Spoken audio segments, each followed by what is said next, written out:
toque do Diniz, o jeito de jogar, posicional, tendo a posse de bola, está se tornando em 2024 infrutífero. Não é um toque de bola onde o Fluminense consegue progredir até a fase de ataque, até o último terço do campo. O time não avança casas e aí precisa, portanto, criar alternativas de jogo. Não dá para o Diniz, e eu já falo isso tem muito tempo, acho que já tem mais de um ano, quase um ano, desde julho do ano passado, quando o Fluminense, com muitos méritos, já começava a traçar o caminho do título. Eu mostrava que o Fluminense sofria primeiro com a lentidão de alguns jogadores, sofria com a alta minutagem de jogos de atletas que são mais velhos e principalmente com a dificuldade do Diniz ler o adversário e mudar o jeito de jogar. Às vezes jogar uma bola longa quando precisar, às vezes entender que o adversário está tendo sucesso na marcação-pressão e sair jogando de uma maneira diferente, e não me parece que isso acontece. O Fluminense teve um período também sem jogos, depois de ter sido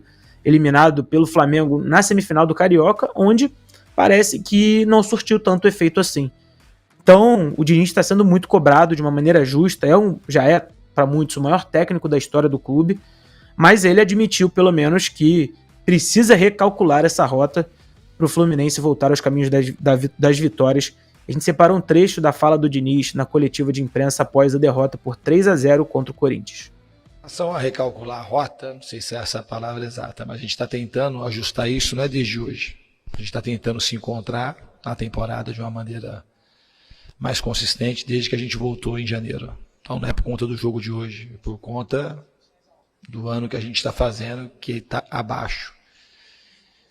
Tanto em termos de resultado, como em termos de performance. E tirando a semana que a gente decidiu a Recopa, a gente está jogando abaixo em rendimento e em resultado.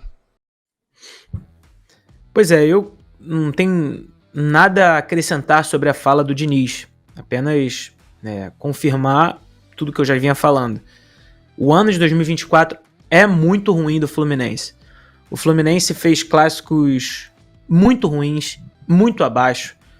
Na derrota do Fluminense no primeiro jogo da Recopa Sul-Americana, ainda que seja na altitude, poderia ter sido 4, 5 para a LDU. É claro que enfrentou uma equipe fraca, como é a equipe equatoriana, tecnicamente.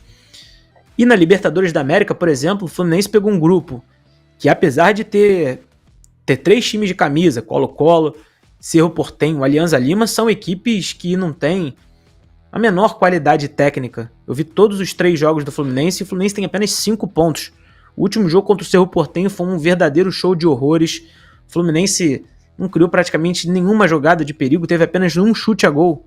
Está sendo uma deficiência muito grande dessa equipe e começa até a se complicar, né? Porque vai enfrentar o Colo-Colo fora de casa pela Libertadores da América, agora na volta dos jogos da fase de grupos. E uma derrota pode complicar bastante a vida do tricolor. É claro que o Fluminense ainda está se segurando no fato de jogar 2 partidas em casa pela fase de grupos, mas diante da queda de rendimento, diante das dificuldades que o Fluminense tem enfrentado, como enfrentou contra uma equipe também fraca tecnicamente, como é o Corinthians, é motivo sim para o torcedor se preocupar. Mas importante, por outro lado, que o Diniz tenha reconhecido isso. O ano é ruim, não dá para o Fluminense ficar se agarrando no que foi 2023, isso não existe. O ano acabou, foi o ano mais importante da história do clube, mas o tempo passa. O Fluminense, obviamente, o torcedor também não quer ficar se apegando a esse ano que foi maravilhoso, mas quer mais. E o Fluminense, por exemplo, ano que vem joga o Super Mundial de Clubes. Vai conseguir jogar com jogadores mais velhos, com o elenco envelhecido, com o Felipe Melo, que para mim é um excelente jogador, mas que em alguns momentos fica muito claro de que não tem como ele jogar, com o Marcelo já um pouco mais com a idade avançada, com o Ganso, o Cano tá muito mal também. É um time sem qualquer perspectiva ofensiva, a lesão do Keno também influenciou, mas o time inteiro tá realmente vindo em queda livre.